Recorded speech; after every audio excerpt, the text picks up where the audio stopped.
윤석열 대통령이 12일 비상계엄에 대한 입장을 다시 한번 밝힌 가운데 김영록 전남도지사 역시 입장문을 냈습니다. 대국민 담화 내용은 국민을 우롱한 처사라며 대통령의 탄핵이 시급하다고 일갈했습니다. 장흥의 한 야산에서 화재가 발생했습니다. 담배꽁초로 인해 시작된 불은 다행히 1시간 반 만에 진화됐습니다. 첨단 농업 기술이 농촌의 일손 부족을 해결할 대안으로 꼽히고 있습니다. 고흥 스마트팜 실증 단지가 본격적으로 운영돼 기술 개발에 탄력을 받게 됐습니다. 강진에 자연분만 조산원이 들어섰습니다. 의료 기반 시설이 부족한 전남에 분만을 지원하는 조산원이 생긴 만큼 관심이 모아지고 있습니다.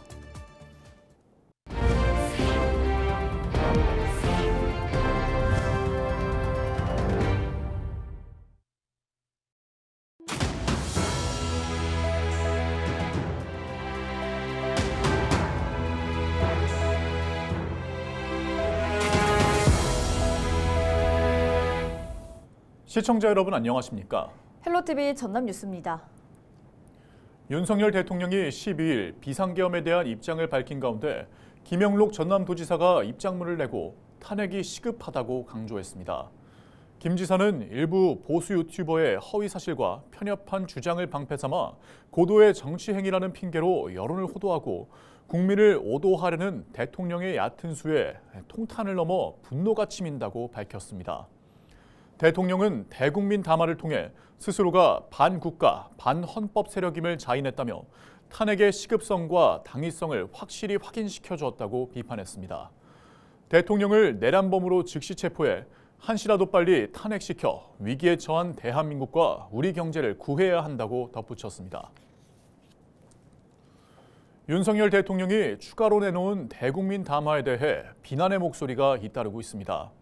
더불어민주당 전남도당은 12일 성명을 내고 윤석열 대통령 탄핵소 추안 표결에 불참한 인효한 국민의힘 최고위원에 대해 내란 수괴를 비호하는 부역자로 전락해 전남도민을 철저히 배신했다고 비판했습니다. 또 정의당 전남도당도 같은 날 성명을 내고 윤석열 대통령은 또다시 국민을 우롱했다. 실패한 친위 쿠데타를 정당한 통치 행위로 둔갑시키려 한다고 규탄했습니다. 그러면서 윤 대통령의 직위 유지는 1분 1초가 아깝다며 즉각 탄핵과 체포가 이뤄져야 한다고 강조했습니다. 자연분만을 하는 곳 조산원이 강진군에 문을 열었습니다. 특히 의료 기반 시설이 부족한 전남에 자연분만을 지원하는 조산원이 생겨 눈길을 끌고 있는데요. 보도에 장혜원 기자입니다. 전남 강진에 있는 한 조산원입니다. 가정집 같은 편안한 분위기의 이곳은 지난달 문을 열었습니다. 조산원에서 진행하는 자연분만은 대부분 산모 가정집에서 진행되고 진통제나 무통주사 없이 임신부가 주도적으로 출산하는 것이 특징. 조산원은 의료법에 따라 조산사만 개설할 수 있습니다. 인구 감소 여파로 분만 산부인과가 줄고 있는 가운데 의료 대안으로 눈길을 끌고 있습니다. 조산원 원장 박명애 씨는 은퇴한 남편이 고향인 강진에 귀농하면서 자연스레 조산원을 차렸습니다. 박 씨는 출산뿐만 아니라 산모 교육과 모유 수유 상담, 신생아 육아 상담 등을 진행할 계획입니다. 저는 여기 이 공간이 꼭 아기 낳는 곳일 뿐만이 아니라 아기를 가지거나 또는 아기를 낳으신 분들의 그냥 편한 공간 와서 육아의 어려움도 얘기하고 조산원이 문을 열고 한 달도 채 되지 않아 산모 2명이 박 씨의 도움을 받아 새 생명을 얻었습니다. 산모들은 평소 병원을 가려면 최소 1시간 이상 차를 타고 이동해야 하지만 가까운 곳에 조산원이 생겨 안심이 된다고 말합니다. 이제 또 자연주의 출산까지 할 수 있다고 하니까 출산하는 측면에서도 좀 더 마음이 안정적으로 된 것 같습니다. 전남은 대학병원이 없는 의료 취약 지역인데다 해마다 인구가 감소해 산부인과도 줄어드는 상황. 조산원이 대안이 될 수 있을지 주목됩니다. 헬로티비 뉴스 장혜원입니다. 앞으로 30년 뒤면 전라남도의 65세 이상인 고령자 가구가 절반이 넘을 것이라는 전망이 나왔습니다. 통계청이 2022년부터 2052년까지를 기준으로 추계한 각 시도별 장래 가구 현황을 살펴보면 오는 2052년 고령자 가구 비중은 경북이 60.2%로 가장 높았고 전남 60.1%, 경북 31.5%, 전북 30.9%로 뒤를 이었습니다. 한편 평균 가구 원수도 2022년 2.26명에서 2052년 1.81명까지 감소하면서 2명에 미치지 못할 것으로 예측됐습니다. 12일 오후 1시 15분쯤 전남 장흥군 관산읍에 있는 야산에서 화재가 발생해 산림 826제곱미터가 불에 탔습니다. 산림당국은 1시간 26분 만에 불을 껐으며 남성 작업자가 흡연 중 버린 담배꽁초에서 불이 시작된 것으로 보고 정확한 화재 원인을 조사하고 있습니다. 농촌 고령화와 일손 부족 문제가 심화되면서 각 지자체는 첨단 농업 기술 개발에 뛰어들고 있는데요. 전남도는 고흥 스마트팜 혁신밸리에 농업기술 연구 공간을 마련하고 최근 본격적으로 운영에 나섰습니다. 보도에 송하영 기자입니다. 전남에서 온실용 환경 제어 시스템을 개발하는 기업입니다. 공조 시스템을 통해 작물의 생육 환경을 조절하는 기술 연구를 이어가고 있습니다.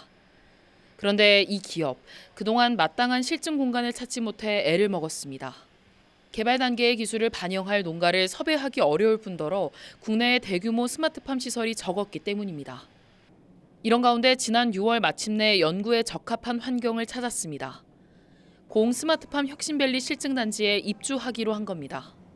어쨌든 농업인들은 개인 사업자다 보니까 저희가 실증 과정 중에 제어 오류라든가 이런 것들이 발생하면은 바로 생산량이 좀 저하가 될 가능성이 높기 때문에 저희가 직접 재배를 해 가면서 이런 대규모 온실에서 실증을 하는 이유입니다.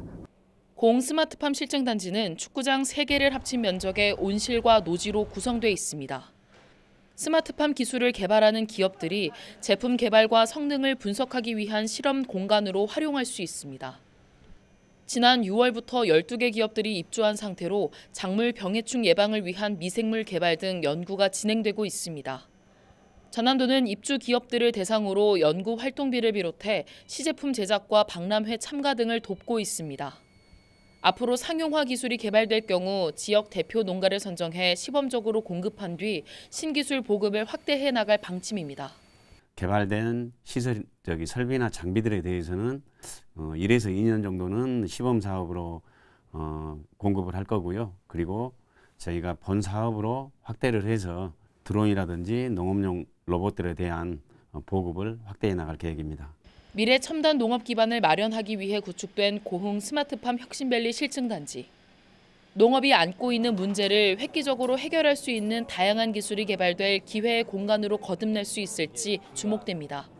헬로티비 뉴스 송하영입니다. 농산물이 산지에서 소비자까지 가는 데는 보통 5단계 이상을 거칩니다. 이 과정에서 비용은 늘고 상품의 질은 떨어지는데요. 불필요한 단계를 줄이기 위해 전문가들이 머리를 맞댔습니다. 이세진 기자의 보도입니다. 지난해 말 문을 연 농수산물 온라인 도매시장. 판매자와 구매자가 시공간 제약 없이 직접 거래할 수 있는 플랫폼입니다. 도입 1년 차인 올해 이곳을 통해 5천억 규모가 거래됐는데 아직은 걸음마 단계입니다.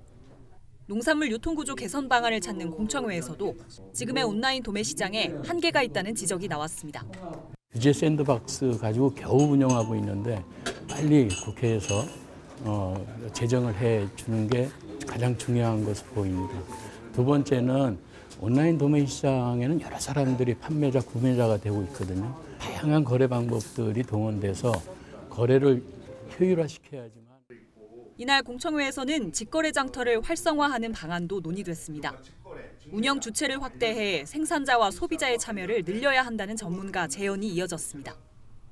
농수산식품유통공사는 현장과 전문가 의견을 반영해 온라인 도매시장 운영을 보완하고 지자체와 연계한 산지 직거래를 늘리겠다는 계획입니다.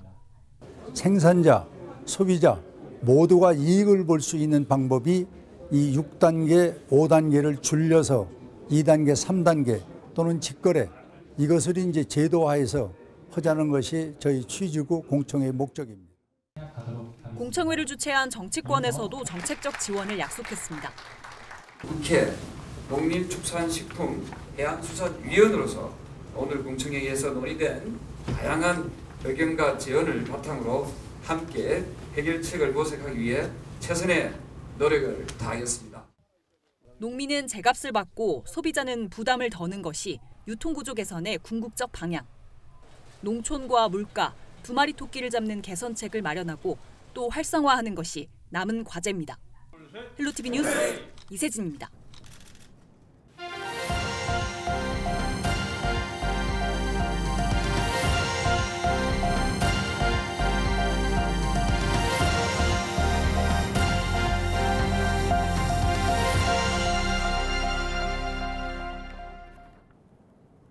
전남에서 생산된 전통장류 수출액이 10년 동안 4.7배 늘었습니다.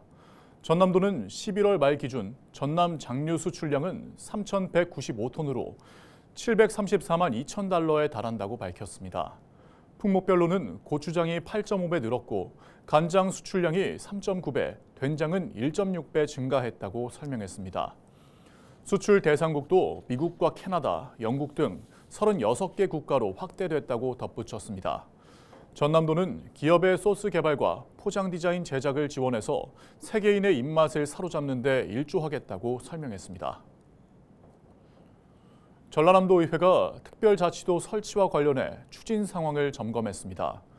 전남도의회는 지난 11일 전남특별자치도 추진지원특별위원회를 열고 추진 실적과 계획을 청취한 뒤 법 제정 과정의 주요 쟁점과 중앙정부, 국회의 협력 방안을 집중 점검했습니다. 한편 특자도 특위는 박종원 위원장을 중심으로 전서현, 조옥현, 박선준, 최미숙, 이재태, 최동희 의원 등 모두 10명으로 구성됐습니다. 목포 실내 수영장이 시설 개선 공사를 모두 마무리하고 12월 17일부터 재개장에 들어갑니다. 목포시는 실내 온도와 습도 관리에 필수적인 공조 설비 공사가 마무리된 만큼 더욱 안전하고 편리한 환경에서 수영장을 이용할 수 있을 것으로 내다봤습니다. 그러면서 안전사고와 소음, 이용객 불편을 최소화하기 위해 불가피하게 휴장을 결정했다며 앞으로는 수영장 관리에 철저히 임하겠다고 강조했습니다.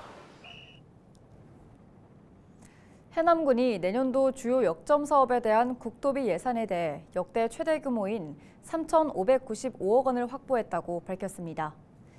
해남군은 문내 예락과 화원 월호, 북일 운전, 해남 복평, 현산 고현과 삼산 구림 등 주로 풍수해와 자연재해 정비 관련 예산을 확보했다고 설명했습니다.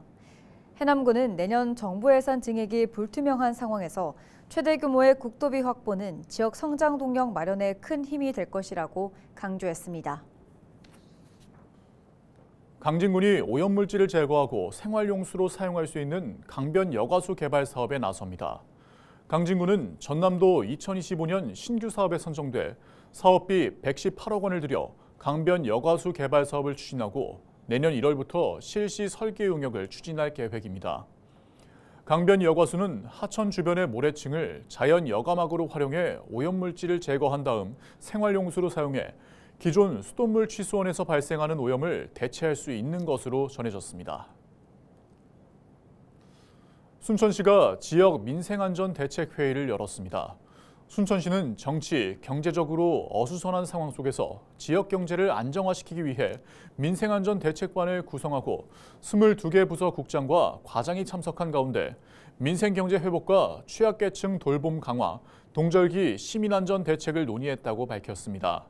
특히 어려운 지역경제 상황을 타개하기 위해 내년 예비비를 적극적으로 활용하고 부서별 신속 집행을 통해 지역경제 활성화에 총력을 다할 계획이라고 설명했습니다.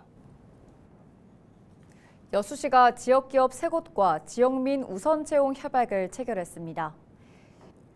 여수시를 비롯해 대신기공 등 지역기업 3곳은 지난 11일 업무 협약을 맺고 앞으로 신규 인력 채용에서 지역민들이 우선 채용될 수 있도록 하는 제도 마련에 협력하기로 약속했습니다. 여수시는 이와 함께 산당 기반 시설 정비 사업을 추진해 기업하기 좋은 환경을 조성할 방침입니다. 이상으로 뉴스를 마칩니다. 함께해 주신 여러분 고맙습니다.